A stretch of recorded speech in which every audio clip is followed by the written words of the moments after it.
1년에 폐업하는 중개사무소 만 1만 곳, 개업하는 곳보다 폐업하는 곳이 많다는 건 뭘 의미할까요? 바로 업계 자체가 무너지고 있다는 신호거든요. 2023년 2월부터 2025년 말까지 무려 거의 3년 동안 폐업이 개업을 앞지르는 역전 현상이 계속되고 있습니다. 한때 안정적인 직업의 대명사였던 공인중개사, 지금은 매달 수백 곳씩 문을 닫는 게 현실이에요. 국민 자격증이라던 공인중개사가 이제는 생존 자체가 불투명한 시대가 왔죠.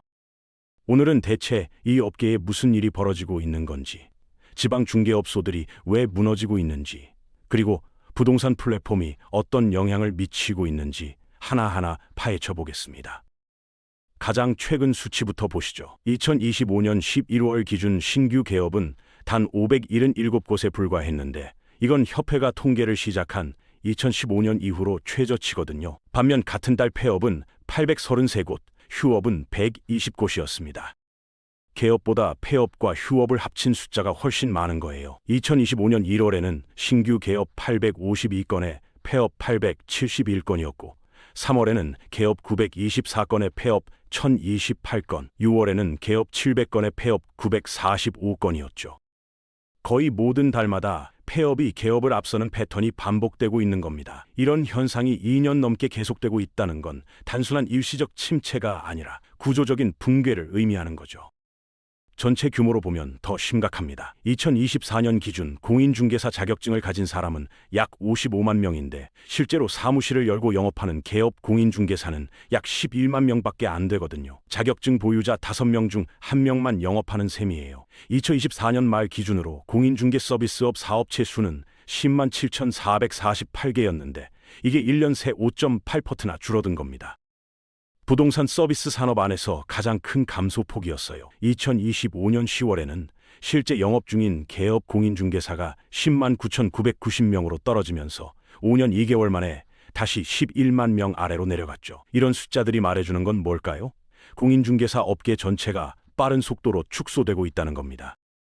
그럼 대체 왜 이렇게 문을 닫는 곳이 많은 걸까요? 가장 큰 이유는 단연 거래 절벽입니다. 2024년 전국 부동산 거래량은 전년 대비 약 14%나 감소했고 중개업소 한 곳당 연간 평균 거래 건수가 5건도 안 되는 수준까지 떨어졌다는 분석이 나오고 있거든요. 1년에 5건도 안 되는 거래로 사무실 임대료, 인건비, 각종 광고비를 감당할 수 있을까요? 불가능하죠. 금리는 올라가고 대출 규제는 강화되고 경기는 둔화되면서 매매와 전월세 시장이 동시에 얼어붙었어요. 현장에서는 수수료로는 임대료랑 인건비도 안 나온다는 하소연이 지방에서부터 수도권까지 공통적으로 들려오고 있습니다.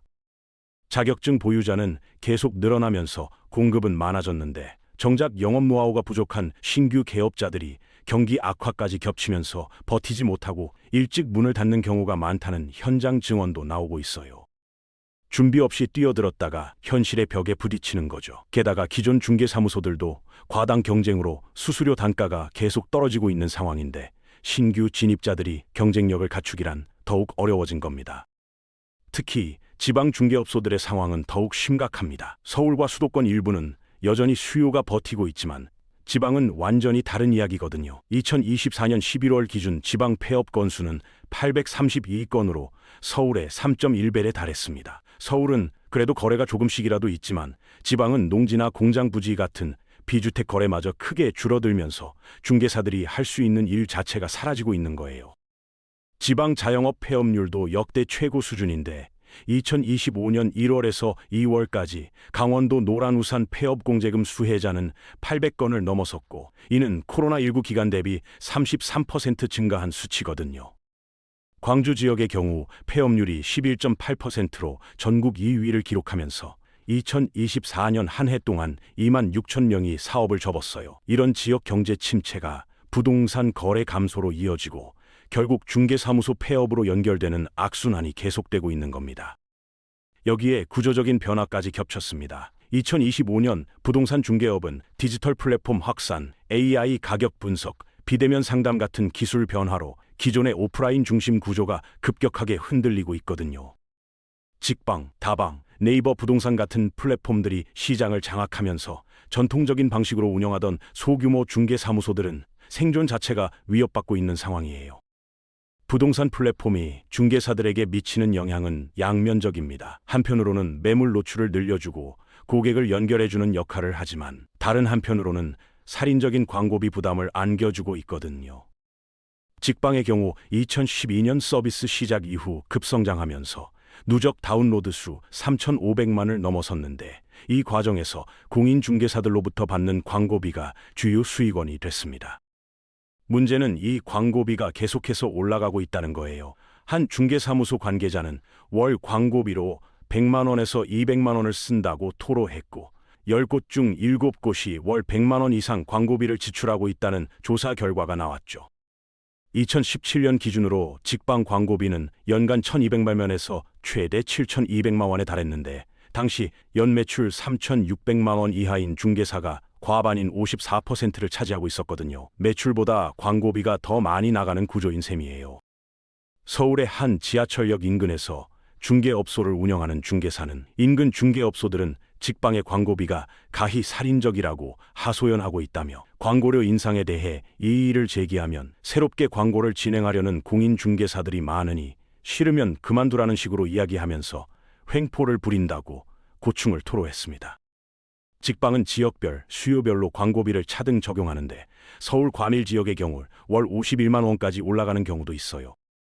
관악구 신림동의 한 공인중개사 사무소 대표는 빌라를 많이 취급하는 편이라 이번 개편으로 인한 부담이 크다며 지난해에는 월 127만 원 정도 광고비가 나갔는데 올해는 138만 원으로 10만 원가량 늘었다고 말했죠. 다방 역시 2018년 5월 모든 광고 상품에 대해 일괄 적용하던 10% 할인 혜택을 장기 계약 고객이나 재계약 고객에만 제공하기로 하면서 사실상 광고비를 인상했습니다.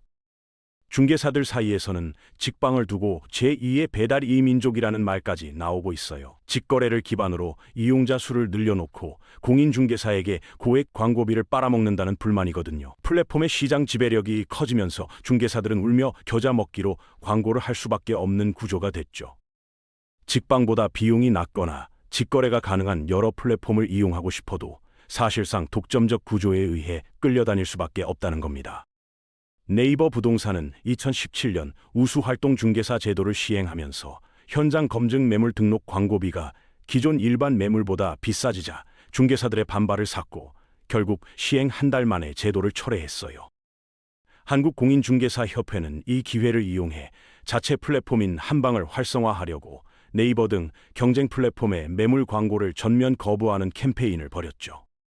그 결과 네이버의 2018년 2월 기준 중개 매물 정보 건수는 2017년 12월 대비 약 35% 감소했고 같은 기간 한방의 매물 정보 건수는 157% 늘었습니다. 하지만 영업에 차질이 생긴 중개사들이 이탈하기 시작하면서 캠페인은 자연스럽게 중단됐어요.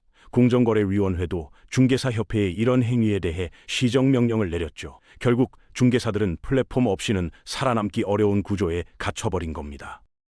한 부동산 업계 관계자는 공인중개사협회에서 부동산 거래 앱 한방 등을 출시하고 한때 다른 앱에 대해 불매 운동을 벌이기도 했지만 경쟁이 워낙 치열한 업계라 큰 성과를 거두지 못했다며 부동산 중개 앱 이용자도 크게 늘고 있는 상황이라 광고료 인상에 반발하기도 힘들다고 전했습니다. 최근에는 거래량이 크게 줄면서 중개사들이 광고를 줄이는 경우도 생겨나고 있어요. 중개 보수도 줄어든 상황에서 광고비라도 아끼겠다는 거죠. 중개사들은 일반적으로 한 달에 몇십 건의 매물을 올릴 수 있도록 플랫폼과 계약하는데 거래 가능성이 높은 매물 위주로 올리는 옥석 가리기를 하고 있습니다. 시세보다 높으면 거래가 안 되고 반대로 너무 낮아서 튀는 가격일 경우 항의 전화를 받을 수도 있거든요. 특히 전세는 쌓인 매물이 많아 올려봤자 거래가 안 된다는 하소연도 나오고 있죠. 직방은 수익 구조를 다변화하기 위해 2021년 온택트 파트너스 서비스를 발표하면서 부동산 중개업에 직접 진출하려 했지만 한국공인중개사협회의 강력한 반발에 부딪혔어요. 협회는 대형 플랫폼 업체들이 개업 공인중개사의 매물 광고 수입을 기반해 쌓아 올린 자본으로 골목 상권을 노리고 있다며 중개업권 침탈 행위를 즉시 중단하라고 촉구했죠. 10여 년간 공인중개사들과 협업하는 구조로 사업을 키워온 직방 입장에서는 공인중개사들의 반대를 무릅쓰고 신규 사업을 전개하기 어려운 상황에 놓이게 됐습니다. 이런 상황 속에서 집토스나 다윈중개 같은 플랫폼 이 세대들은 공인중개사를 직고용해 중개 수수료는 낮추면서도 서비스 품질을 끌어올린 전략을 펼쳤어요. 이 역시 공인중개사 업계와 충돌을 빚었지만 높아진 중개 수수료에 시름이 깊어진 이용자들의 전폭적인 지지를 받으며 성장세를 보였죠. 결국 전통적인 중개사무소들은 플랫폼의 높은 광고비 부담과 새로운 형태의 중개 서비스와의 경쟁이라는 이중 압박을 받게 된 겁니다. 정부와 업계 보고서는 중개사 수는 많은데 거래는 줄어드는 구조적 불균형과 과당 경쟁, 낡은 영업 방식을 업계 위기의 핵심 원인으로 지적하면서 전문화와 법률, 개발, 상업용 부동산 같은 분야로의 역할 재편을 요구하고 있습니다. 2024년 전국 상업용 부동산 거래량은 전년 대비 11.6% 감소한 4.6만 건으로 나타났는데, 이는 2021년 9.6만 건으로 고점을 기록한 이후 3년 연속 거래량이 감소한 거거든요. 연간 거래량이 5만 건 이하로 줄어든 경우는 2008년 이후 16년 만이에요. 2025년 기준 신규 개업은 25년 만에 최저 수준까지 떨어졌는데, 일부 지역이나 상품군에서는 거래가 소폭 회복되면서 양극화 속에서 선택과 집중 국면으로 넘어가는 초기 조짐도 보이고 있어요. 위기 속에서도 살아남는 중개사와 그렇지 못한 중개사의 격차가 점점 벌어지는 거죠. 전문성을 갖춘 중개사들은 법률 자문, 개발 컨설팅, 상업용 부동산 같은 고부가가치 영역으로 이동하면서 생존하고 있지만, 그렇지 못한 중개사들은 계속해서 폐업하는 상황입니다.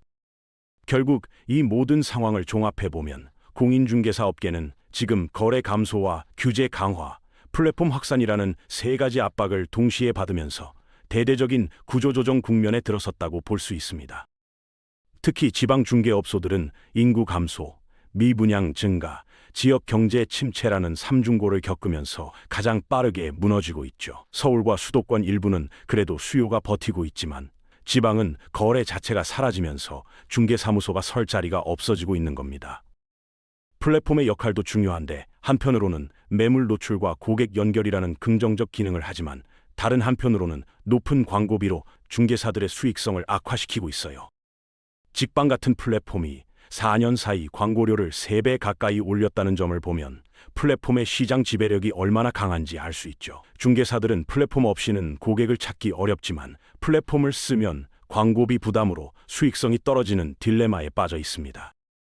앞으로 살아남으려면 단순히 매물을 연결하는 수준을 넘어서 법률 자문이나 개발 컨설팅, 상업용 부동산 같은 전문 분야로 영역을 확장해야 하는 시대가 온 겁니다. 과거처럼 사무실만 열면 되던 시대는 이제 완전히 끝났다고 봐야겠죠. 2025년을 기점으로 공인중개사 업계는 완전히 새로운 국면으로 접어들고 있으며, 이 변화에 적응하지 못하는 중개사들은 계속해서 시장에서 퇴출될 것으로 보입니다. 국민 자격증이라던 공인중개사의 위상은 이제 과거의 이야기가 되어버렸고, 진짜 전문성을 갖춘 소수만이 살아남는 치열한 생존 경쟁의 시대가 시작된 겁니다.